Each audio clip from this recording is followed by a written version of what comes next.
my baby. Oh, my baby. Is this my baby? Is this Freddy? Hey, baby.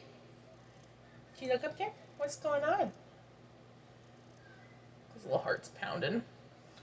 They've been playing. They've been playing.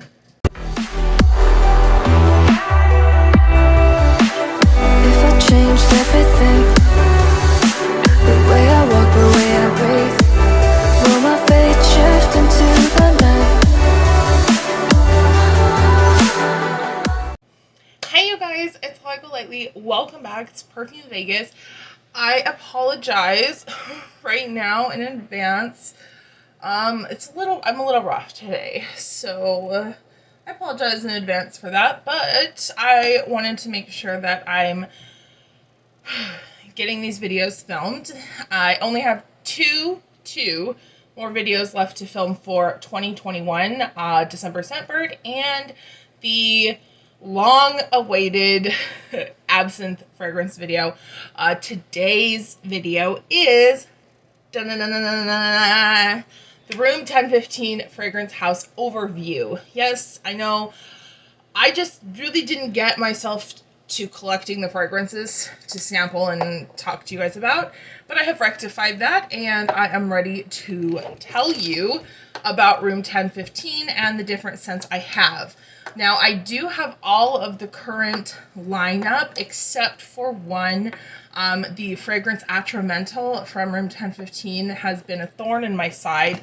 All of these I got from Scentbird, and for some reason, Atramental was never on offer from them. So out of 1, 2, 3, 4, 5, 6, 7, 8 fragrances, I have 7. So Atramental is supposed to be a really nice, woody, masculine-leaning fragrance as well. So I will tell you about it, but I don't have the fragrance to review for you. We're just going to go down the line and talk about these fragrances. So Room 1015 is created by, his name is Dr. Mike, and Room 1015 is his fragrance line, and the idea behind each fragrance is to capture a musical moment, a song, or a time period in fragrance. So on their About page, it reads, Room 1015, Sense of Nostalgic Freedom. I'm going to tell you about Dr. Mike, the founder and creative director of Room 1015. So Michael Partouche, aka Dr. Mike, started out as a doctor of lotions and potions amidst an army of pillboxes. Despite the musicality of the complicated names, this was a prison sentence of eternal boredom for the apothecary with crow black hair and tattooed skin, inked with symbols of rebellion. Fleeing the discipline of the pharmacy, he threw himself heart and soul into hypnotic rhythms, piercing melodies, torturous solos, in short, psychedelic rock. The guitar was his salvation. Michael stage dived into rock that enhances the fields of consciousness, its treacherous delirium, its carnage and devastation, its flamboyance and immoderation, the romanticism caught between revolt and desolation. Now a rocker by trade, Dr. Mike moved to London for 5 years, where he learned the ropes on tour and on stage. Back in France, he decided to unite his two passions in his own fashion. At the crossroads of skincare and music, he found fragrance. Treating the illness of anonymity, the powerful scented potions, bandaging vacant souls with perfumes featuring perfect accords, countering the effects of passing time with indelible trails. Inspired by the story of one of the most thrashed hotel rooms in the history of rock and roll, Room 1015 creates a sense of nostalgic freedom. Whoever is writing this guy's copy, I feel like they probably aren't getting paid enough, but that's the basis of the fragrance house. So let's talk about the fragrances themselves. You guys. I'm just going to go through the list as they're listed on the website. So the first one in the lineup is Sweet Leaf. Now, this I can tell you just right off the bat is probably my least favorite from the line, but I haven't tried it in a while, so let's give it a little spritz. see how it goes.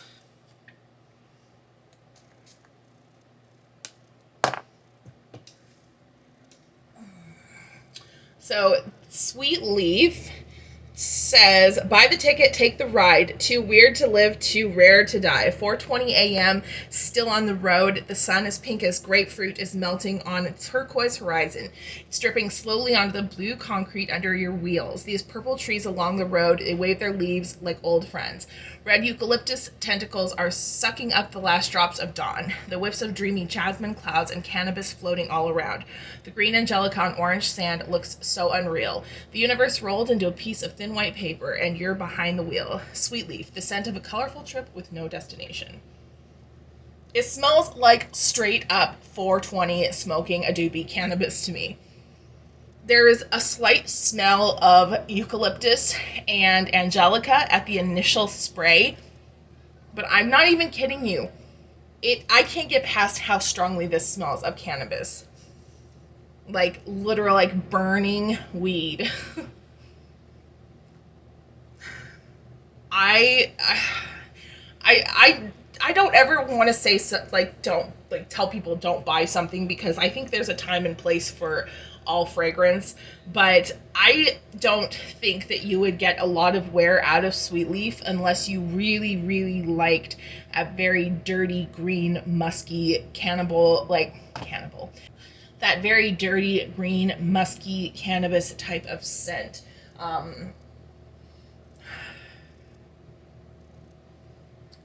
Yeah. Put it bluntly, the fragrance Sweet Leaf will make you fly high. I mean, if there was, I wouldn't be surprised if there was actual, 420 going on in that. It's very, very strong. It's very potent.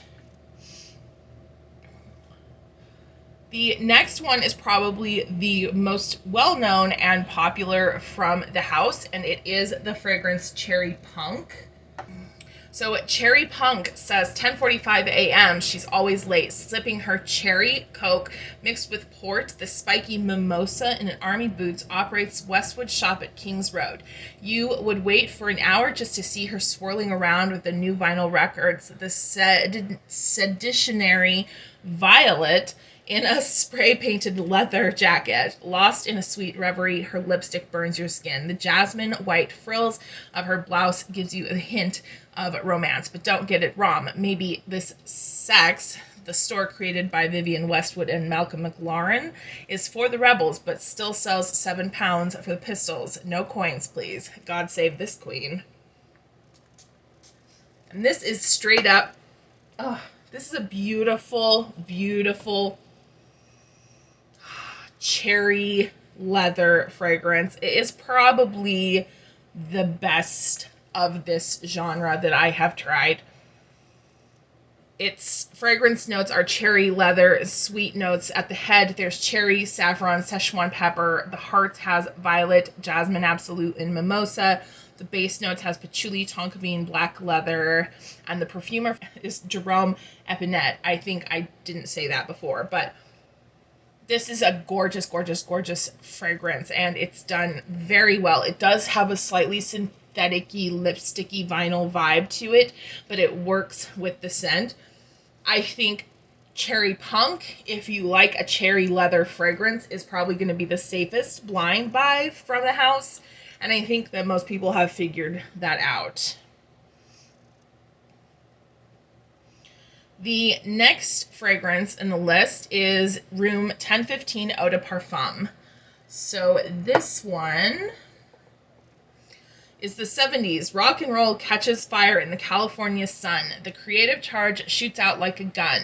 Room 1015 is the theater that delirious nonsense that electrified these years of decadence. A trashed hotel room, an outlet for opiated passion, inspired a do-gooder Mandarin crashed by animal sandalwood. Citrus explodes under blows of burnt wood. Saffron sweat falls in droplets onto a bed of violets. Iris powder, a mist sniffed on the skin, floats away from crumpled sheets, sentimental of sin. Papyrus cracks in its supple, wilted shreds on the walls, which fracture and fall. The space expands. Behind it all stands a battlefield, the ferocious call of caged wild cats. And this is a woody citrus floral fragrance. It is a citrus forward type of scent, but then it dries down to something more woody. So in your head notes, it's got saffron and mandarin, heart notes, iris and violet, base notes, sandalwood, papyrus, and Gaïac wood. To me, this is a really nice, easy weary. This is an easy reach type of fragrance. Okay. I really like the dryness that papyrus brings to a fragrance. And the 1015 Eau de Parfum has that dry papyrus with a little bit of creamy sandalwood and powdery iris and violet.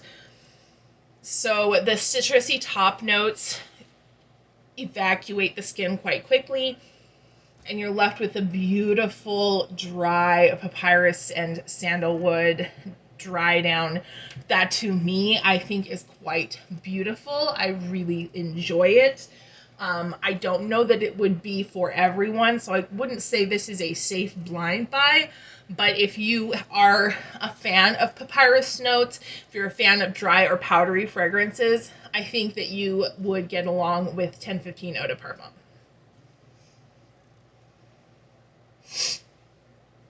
Next, we have Hollyrose. I am squinting at this really bad because I don't have glasses and I'm blind. I apologize. Cement flowers flout and sprout on Sunset Boulevard, powered by the rockstar fantasy, deflowered by the love of art. Those young, innocent roses become clutching vines in twisted poses. From anonymous groupie bathrooms to Hollywood backstage, feats by the way of their idols' crumpled bedsheets, these orchid women awaken, leaving a scent of skin, night, and cresses in their wake. Petals and thrills under the frills in the dip of an ankle, like the fragrance of a finely worked leather scratched with tails by the nails of guitar gods. A captivating, alienating trail without fail between romanticism and decadence. Once again, the copywriter for Room 1015 needs a raise. So this is a rose and leather fragrance. It's definitely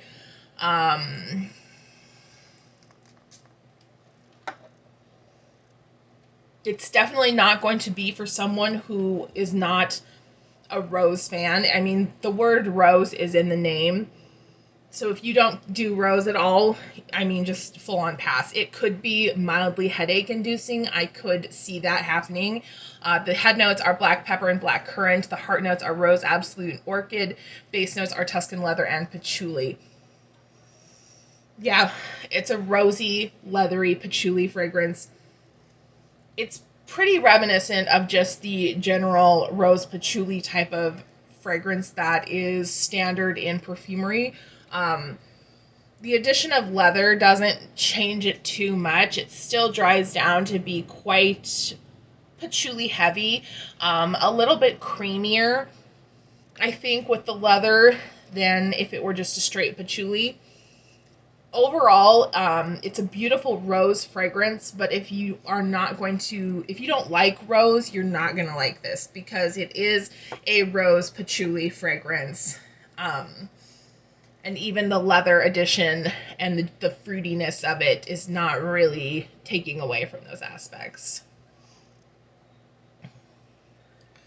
The next one is Yesterday, and I thought I didn't have this one, but it turns out that I did, so I was pretty excited. So Yesterday, they're all Scentbird vials, so that's why I'm not showing you all of them up close, because they all look the same, basically. But Yesterday, inside room 1015, in the misty bathroom scene, cardamom steam, a group of young souls, drizzles of bergamot, track down their prey. In a viral attack raid, sizzles of blue lavender pomade, the black slides and slices geranium oxide. Not one hair survives the ride. Over smooth skin crinkled with laughter and sprinkled with madness, crisp apple splash, glide waves and waves of nostalgia, Divana crash.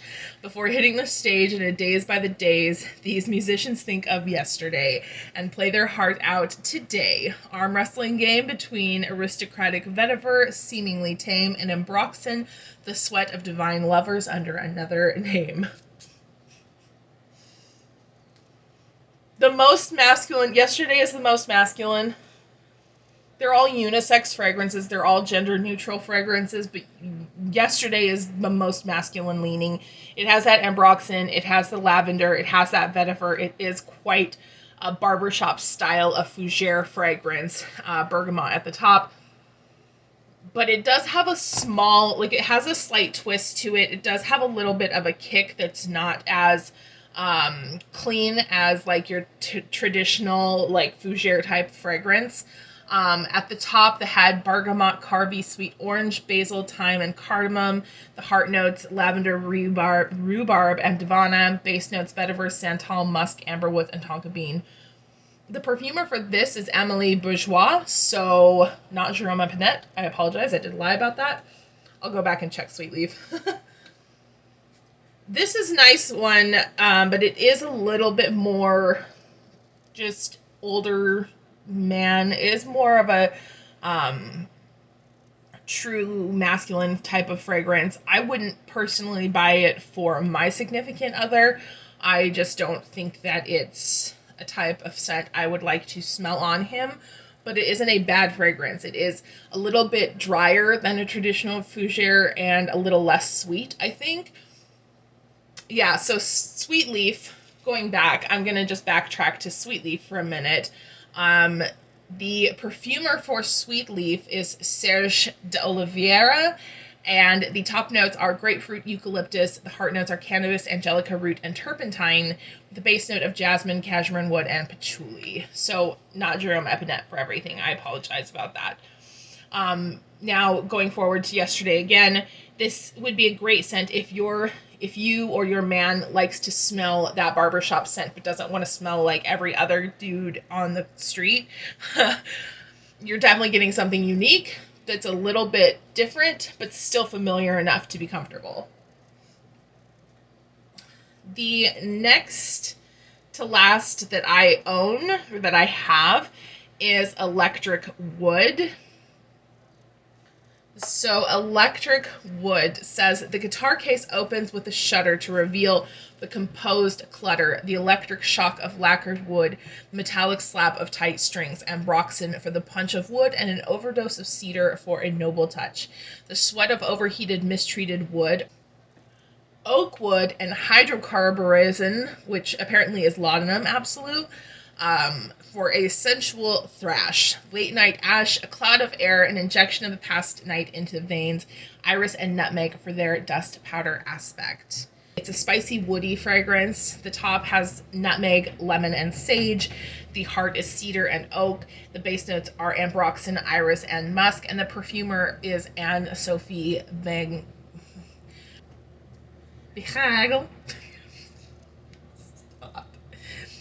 The perfumer is Anne-Sophie Behagel. The perfumer is Anne-Sophie Behagel. The perfumer is Anne-Sophie Behagel. And yeah, let me spray this because I just spent too much time trying to pronounce that name. I love this one. I guess if you liked, or if you don't like woody type of fragrances, you would not find this appealing. But I do like a very strong wood fragrance presence. Although it is a wood scent, and it does have a heavy dose of cedar and ambroxan, I find it to be quite unisex. I think that on my skin, it actually turned very sweet. The nutmeg was very present. And that note of iris gives it a bit of powdery femininity that keeps it very, like, androgynous. If you like a woody fragrance, Electric Wood is absolutely a must, especially as a cedar fragrance, like a cedar forward fragrance. I think there is something very special about this. It doesn't have that traditional, like, cedar box pencil shaving type of scent. It smells very rich, resinous, almost like hyper realistic. I definitely recommend Electric Wood to anyone who is a fan of wood fragrances. But again, when you're looking at these notes and you're looking at these names, you can kind of tell that they're going to be exactly as they're stated. So if you're not a wood fragrance fan, it's not going to be for you. And then the last one that I personally have to try for you is Blama Cult. This is their most floral fragrance. I really like this one a lot. It's very feminine leaning, very floral, could still be quite androgynous, quite unisex. For men who want to wear floral fragrances, this is a great one because it doesn't have anything overly feminine in the name or description. And on the skin, it just smells like a beautiful scent. So the story behind the fragrance says Blama bloom, boom, explosion, pandemonium, beneath long hair, open minds stir up the sexual revolution. Morals are liberated and the flesh is emancipated. Free love blossoms in the air. A provocative scent wafts from bared napes. It whispers sweet nothings like a violet and barely covers frolicking vanilla and cinnamon in Cashmeran. Then a boldly naked Patchouli arrives on the scene with a crash. Its hardcore tones throw the musks and their caresses to the ground in white powder splash. The notes of this at the top are bergamot and lilac, heart notes of cashmere, patchouli, and violet, and the base notes of cinnamon, vanilla, and white musk. It's quite a sweet, spicy floral fragrance. And the perfumers are Amélie Bourgeois and Anne-Sophie Behagel. I definitely find Blama Cult to be one of the nicer fragrances in the range. That's not true. They're all so nice. But it's a really great unisex or it's a really great androgynous type of floral fragrance. Although I would say it's femme, that's just because I am a femme person. So that's how it leans to me, but definitely mask could wear it as well. And then the one that I do not have, Atramental, it is, I'll put a picture somewhere. It says, your tattoo tells a story, your dreams, your protests. Your skin is clean but not blank. Eau de Cologne does not erase black water in a straw. Bergamot succumbs to black pepper. Cistus excites the top notes. Cardamom and an aqueous note float away. An indelible ink warms the skin with saffron notes that stay.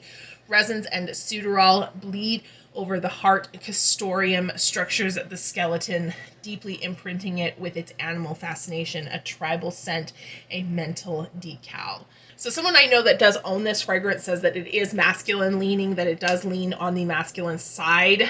This is probably up there with Yesterday as the more mask type of fragrances in the line. The head notes are bergamot, lemon, cistus, aqueous notes. The heart notes are cardamom and black pepper.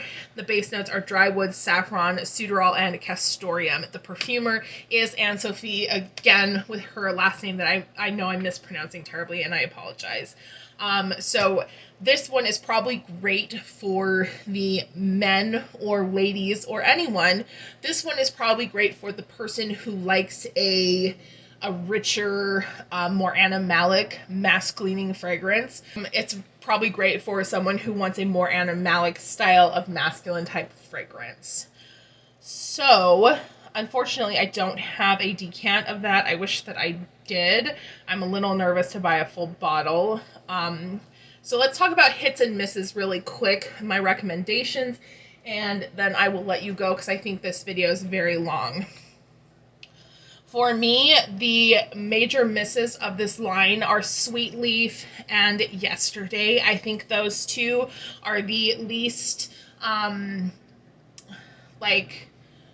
overwhelmingly wearable. For Sweet Leaf especially, it would be at the very bottom for me, just because that's such a specific type of fragrance that you really want to know what you're getting into with that.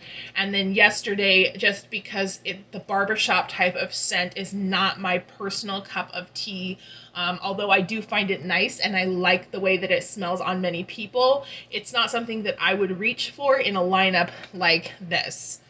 So let's talk about the hits. The ones I would recommend for people, the ones that I think would be the best choices for someone who is not sure about what to get but doesn't want to like sample, they want to buy a full bottle. I think that 1015 Eau de Parfum and the Blanc Occult are the most friendly fragrances in the line. Cherry Punk is also a really good choice, but if you don't like a cherry fragrance, or if you don't like that cherry leather combination, you would want to stay away from it because it's very prominently cherry. If you don't like Guerlain La Petite Robe Noire Black Perfecto, this is even more so. Like, this is hardcore like than that. So for sure, Cherry Punk is like most wearable, I would say. Room 1015 Eau de Parfum, Blanc Occult, Cherry Punk, Hollyrose, then I would put Electric Wood, then I would probably go with Atramental, then Yesterday, and then Blanc Occult, or not Blanc Occult, and then Sweet Leaf at the bottom. My personal favorites are Electric Wood, Room 1015 Eau de Parfum, and Hollyrose. Those three I would absolutely buy full bottles of. I think these three are, Room 1015 Eau de Parfum and Electric Wood, I think, are the ones that are the most unique to my collection, the ones that I would have the hardest time replicating. And then Hollyrose I just like because I love rose and it has my name in it. I also like Cherry Punk. I would absolutely buy a full bottle of Cherry Punk, but I do think you can find a similar type of fragrance cheaper. I have 2 bottles of Max Lady Danger, which is a very similar type of fragrance, and I bought mine for about $25 on eBay. So that is the overview of the Room 1015 fragrances. Tell me what you think down below. I know a lot of people have tried Cherry Punk, and I know that people are getting interested in this fragrance house. So have you tried Room 1015? What are your favorites from the house? What do you love? What did you miss? Let me know if you're interested in any of these fragrances. What would you want to pick up if you could? Just share your thoughts and opinions and let me know how you found this video. I think it's a really unique and interesting take on the music and fragrance combination. Now, I do find that the fragrances themselves are a little bit more generic than their marketing, but they're nicely put together. They're well done scents, and if you can get a bottle, you can either get it for a deal, or if you aren't paying out for shipping, definitely I think that's worthwhile to pick up a bottle from Room 1015. So anyway, I appreciate to hear your thoughts, and I will see you on the next video. Bye!